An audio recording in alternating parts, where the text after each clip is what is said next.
ancient warrior tribe who left death and destruction wherever they went, but then quickly faded out of the history books. What could have possibly happened, bringing their reign to an abrupt halt? Hello, and welcome back. Today we will unravel the mysterious origins of the Philistines, a people whose presence in biblical accounts has sparked endless debate, fascination, and fear. The Philistines were the notorious adversary of the children of Israel in biblical accounts. But where did they actually come from? Are they Europeans as some scholars believe? Or are they seafaring people mentioned by Ramses III? What clues can be gathered to shed light on their existence? Our story begins in the 12th century BC, late Bronze Age to the beginning of the Iron Age, a time of great upheaval in the ancient Near East.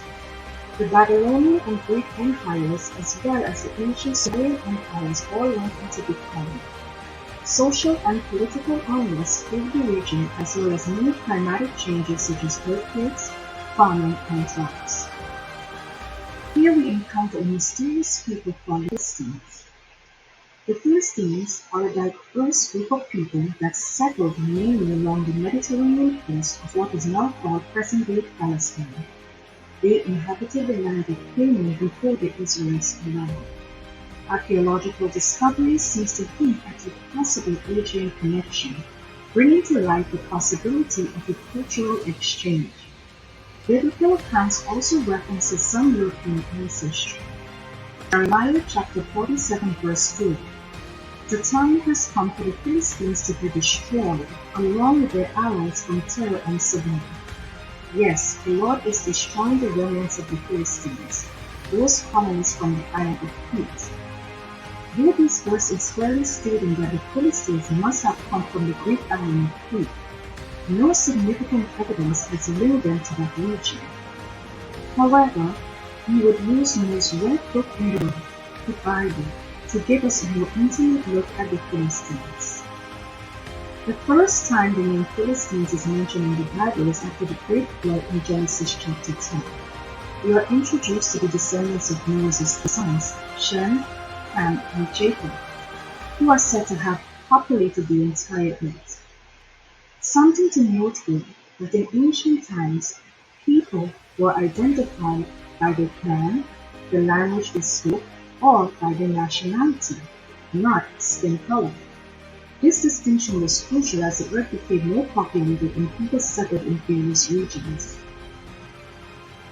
In Genesis chapter 10, we are told that Japheth had 7 sons.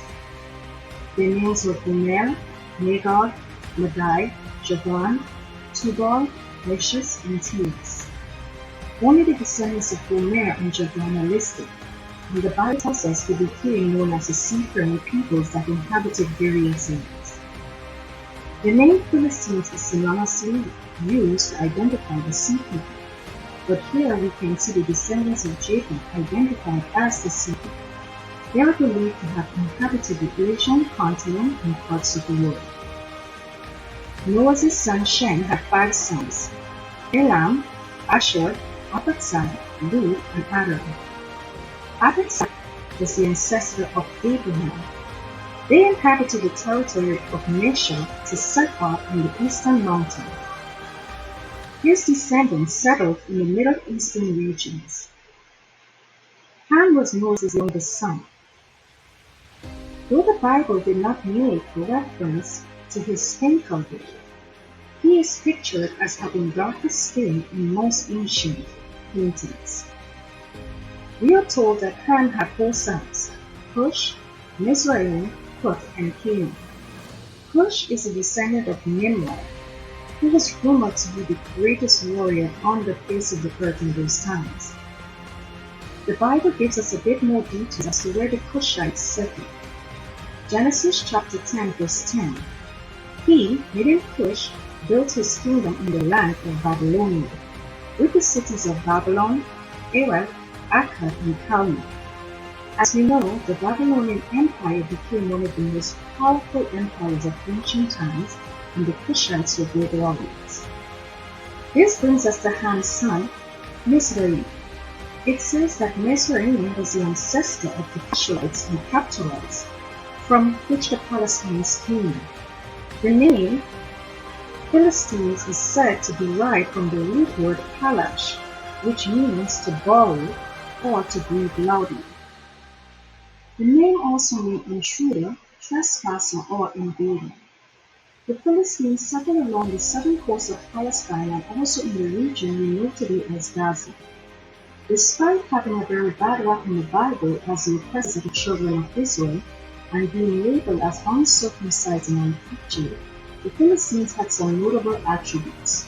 For starters, they were great warriors. Yes, they were. They had an excellent, well-trained army and their fighting skills were unmatched by any other tribe at the time. They built fortified cities such as Ashdod, Ashkelon, Gath, and Ekron, two of which still survives today. Palestine in those days was an ethnic melting pot of Jews, Arabs, Egyptians, and some Syrians. Some tribes assimilated into other tribes mixing with different cultures and customs. Though the Philistines and Jews were good at wars, there were some Jews that actually turned to paganism and assimilated into the culture around them. As we know, the Philistines were pagan worshippers. They worshipped the pagan god Dagon and many other deities, which caused conflict between them and the Israelites who worshipped only one God. The Philistines ruled the land at the time and fought many battles with the Israelites. In one such notable battle on the slopes of Gilgal, in 1 Samuel 31, the Philistines killed 3 sons of King Saul and cut the head of King Saul and fastened his body to the wall of Beth-shan. After many victories, their reign came to an end when they were subdued by a united Israel under King David and his army. The Philistines, though subdued, still held a notable presence in the land. So what happened to the Philistines? Why did they disappear from history? In 586 AD, the Babylonian Empire under King Nebuchadnezzar II descended on Jerusalem, taking the children of Israel into captivity. He destroyed Solomon's temple and burned the entire city. Some of the Philistine cities were destroyed and they were assimilated into the Babylonian Empire. Because the Philistines left little to no texts or written records of their way of living, much is not known about them on that aspect. They simply blended into the background of the invaders, mixed in with different cultures and faded out of history.